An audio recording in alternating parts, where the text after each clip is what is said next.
3 सीटें हम कंफर्म है। तरारी में जो है हमारी लड़ाई कांटे की है। हमारे यहाँ कोई ससुर जी हैं क्या, कोई पिताजी हैं क्या जो किसी बच्चे को टिकट दिलवा देंगे। जनसुराज का डर जो है ये सर चढ़कर इन लोगों का बोल रहा है कि बेलागंज में सुरेंद्र यादव के जो पुत्र हैं वो तीसरे नंबर पर जाएंगे, वो लड़ाई में नहीं। अजय बाबू के बेटे जो है तीसरे या चौथे नंबर पे जाएंगे, वो भी लड़ाई में नहीं। इमामगंज हमारा क्लीन स्वीप है। नमस्कार, आप देख रहे हैं ब्रेकिंग बिहार। मैं सुमन कुमार आपके साथ है। देखिए, जनसुराज के संस्थापक सदस्यों में से एक विकास ज्योति जी हमारे साथ में हैं। जिस प्रकार से अभी प्रशांत किशोर जी ने चारों सीट पर उम्मीदवारों की घोषणा कर दी, हालांकि नामांकन करने की तिथि 25 तारीख तक ही है और आज 23 तारीख हुआ। 2 विधानसभा प्रत्याशियों को प्रशांत किशोर द्वारा बदला जाता है और लास्ट मूवमेंट में इस तरह का बदलाव जनसुराज के लिए लाभदायक होता है या हानिकारक होता है, ये बात हम करेंगे विकास जी से। विकास जी, सबसे पहले तो बहुत बहुत स्वागत है आपका ब्रेकिंग बिहार। बहुत बहुत धन्यवाद। विकास जी, अंत समय में जब 2 दिन बाकी है, जनसुराज के द्वारा प्रत्याशियों को बदला जाना, ये कहीं ना कहीं मिसमैनेजमेंट नहीं दिखाता है? कोई मिसमैनेजमेंट नहीं। मिसमैनेजमेंट क्या होता है? जिस गाजे बाजे के साथ आप एसके सिंह को तरारी में इंट्रोड्यूस करते हैं और तकनीकी भूल जो भी आप कहें कि चूंकि उनका बिहार के निर्वाचन लिस्ट में जो है नाम नहीं था, जिस कारण से उनको वापस करके आपने किरण देवी को जो है, किरण सिंह को सामने में लाया, तो ये तो मिसमैनेजमेंट ही आपका बताता है। नहीं, मिसमैनेजमेंट नहीं, से मानवीय भूल कहा जाता है। इसके पूर्व भी तारिक अनवर साहब के साथ ऐसी घटनाएं हो चुकी है और ये मानवीय भूल है, इसको हम मिसमैनेजमेंट नहीं मानते हैं। अब रह गई, अब बेला के बारे में चर्चा करना चाहेंगे कि खिलाफत हुसैन के बारे में। तो खिलाफत हुसैन तो आपके खिलाफ हो गए। ऐसा कोई बयान है क्या? खिलाफ हो गए भाई, सीट छोड़ दिया ना। सीट उन्होंने छोड़ा नहीं, वो एक अभिभावक थे, गार्जियन थे। उन लोगों का सम्मान करते हुए उनको टिकट देने का पार्टी ने निर्णय लिया।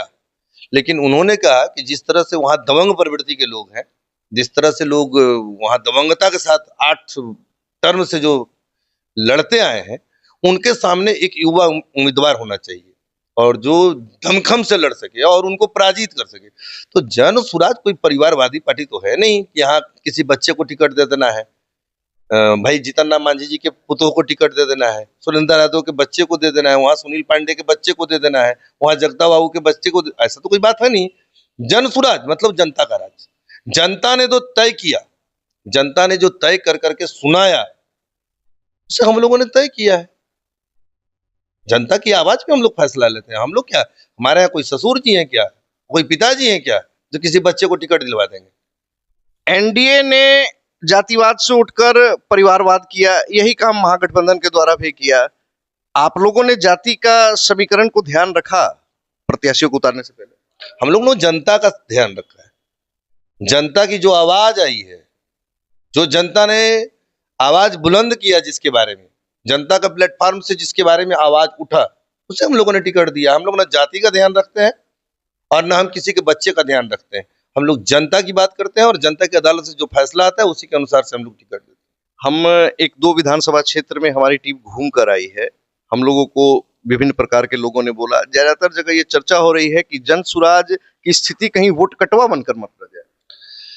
देखिए, अब स्थिति है कि जिस तरह से जनसुराज की आंधी चल रही है।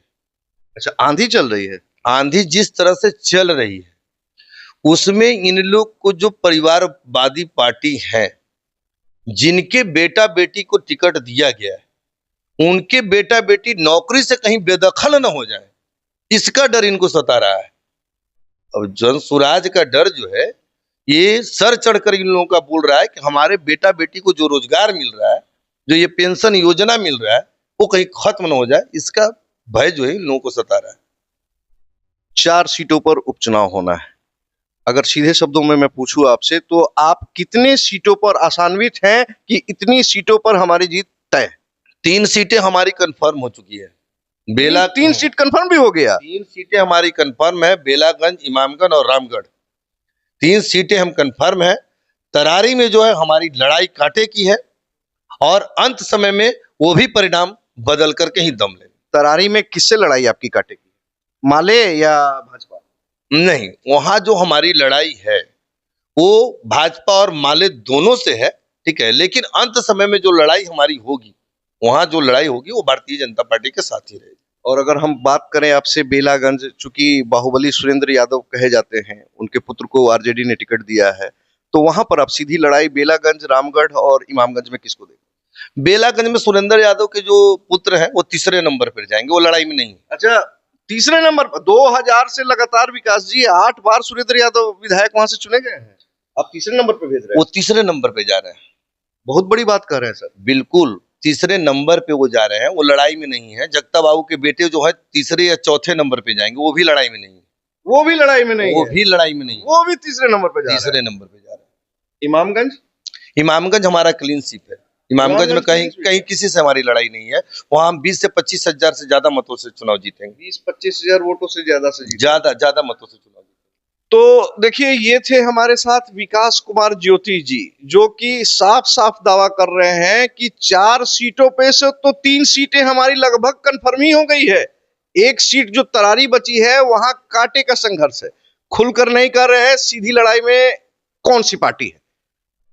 लगातार प्रशांत किशोर पर यह आरोप लग रहा है कि जिस प्रकार का वो राजनीति के चाणक्य माने जाते हैं, जिस प्रकार की उनके मैनेजमेंट की बात की जाती है, मगर अगर देखा जाए तो तरारी में और बेलागंज में उनके मैनेजमेंट पर भी सवाल उठने लगा है, क्योंकि जिस प्रकार से उन्होंने दोनों सीटों पर प्रत्याशियों को बदला है।